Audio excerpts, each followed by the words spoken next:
Resident Evil 7 and 8 are back and in a proper way, not a cloud game, on the Nintendo Switch 2. And I'm here to tell you how well exactly this port on Nintendo Switch 2 is. So I'm not going to waste any of your time and get to the thick of it.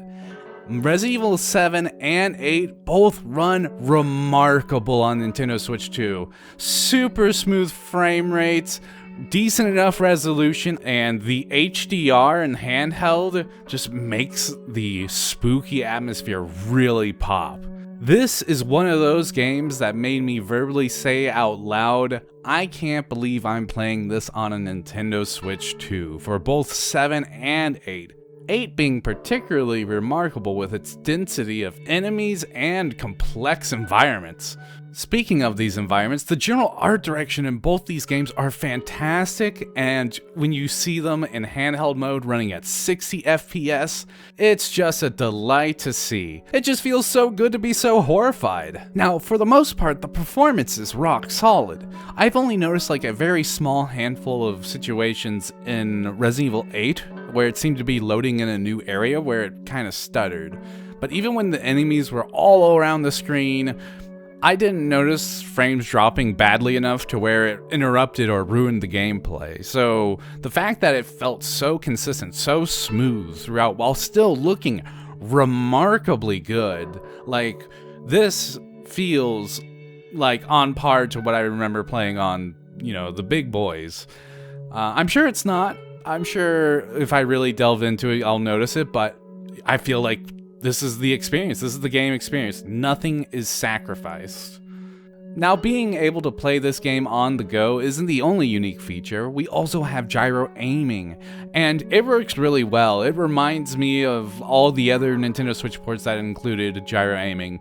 It makes headshots and shooting at the knees a lot more intuitive without feeling like your controller's going to overshoot or undershoot. And it works great when it works.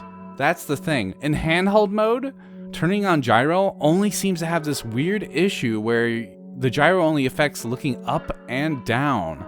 I'm not sure if this was done on purpose, but I'm not a huge fan of it. I would prefer to have complete control of my gyro aiming in handheld mode. So I hope they fix that up upon release, as it feels very out of place in this overall really polished package of games.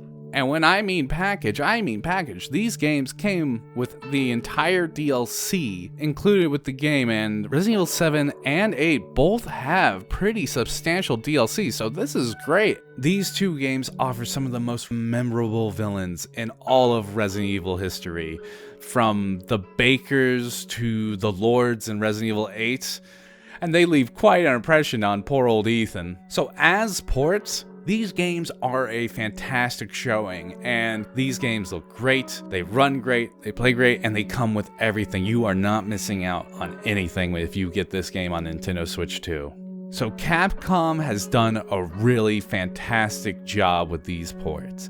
You aren't missing anything, both quality and quantity, with these ports. In fact, you're getting stuff like gyro aiming and the ability to just play it anywhere. That's amazing. It looks amazing. I'm personally a little bit blown away by how well it's done, but they do have their one or two quirks. With all the port talk out of the way, let me break it down how each Resident Evil game feels. So for all the people who haven't gotten to experience Resident Evil 7 or 8, let me break it down, go a little more in depth on each game, starting off with Resident Evil 7. Resident Evil 7 is a genuine return to survival horror with an Alabama twist. And that's what makes this game so unique, as it nails that vibe. It wears its American horror influence on its sleeves. And managing equipment is now more important than ever, as when you are working on your equipment, the game doesn't stop. So you have to keep your eyes out for if anyone is stalking you while you're trying to get yourself some more ammo or set up your guns. So just keep your eyes out, as it gets pretty tense. This is personally one of my favorite Resident Evil titles, as it stands toe to toe with Resident Evil 4 for me. And really, the only letdowns are kind of very common issues with Resident Evil, which is where the last quarter of the game kinda meanders a little bit. This game is revolutionary for the Resident Evil series, as the series was struggling after 5 and 6 failed to live up to Resident Evil 4's namesake. And so they tried a bold new direction, and it was bold. First person, super horror focused, hillbillies, it was scary. And I love it. This game is one of my favorites.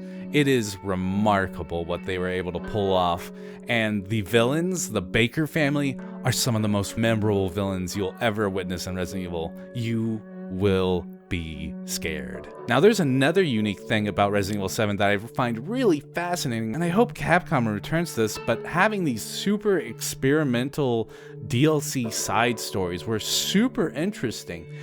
They'll have completely unique gimmicks. It has a wide range, from one being the escape room, one being a Saw movie experiment, and another one's a deathly game of poker. It's awesome personally, and I kind of digged how varied it was. Not all of them were bangers, but the fact that they were able to make it feel cohesive to the story was really remarkable, and I loved it a lot. And in saying that, when it comes to Resident Evil, I loved Resident Evil 7. Now, how do you follow up such a watershed moment of a game? By chasing after Resident Evil 4, apparently. And Resident Evil 8 feels like a spiritual successor to 4, but that is where it also causes some tension for me, as where the game ramps up action almost tenfold compared to Resident Evil 7, the focus on horror seems to take a backseat to the concept of a theme park thriller experience. But while it may not ever reach the highs of 7, it is still a fun time to go through. Like I said, it's like going to a theme park, and theme parks are fun. Another thing that feels like just a bit of a step down is the DLC stepped back from this very experimental short gameplay experiences to focus on mercenaries, which is a classic mode from Resident Evil 4, and a own unique story with Ethan's child Rose. And that's pretty cool. But I do miss the very experimental playing as like one-off characters that Resident Evil 7 offered. So overall, while it feels a step back and a touch disjointed, it is still a thrilling ride. And also, it has Lady Dimitrescu, which is never a bad thing. Oh. Well, I still appreciate her. So with Resident Evil 8, I liked it a lot. And those are my reviews for Resident Evil 7 and 8 on Nintendo Switch 2. Thank you all for watching. For more things on all things gaming, subscribe to GameXplain.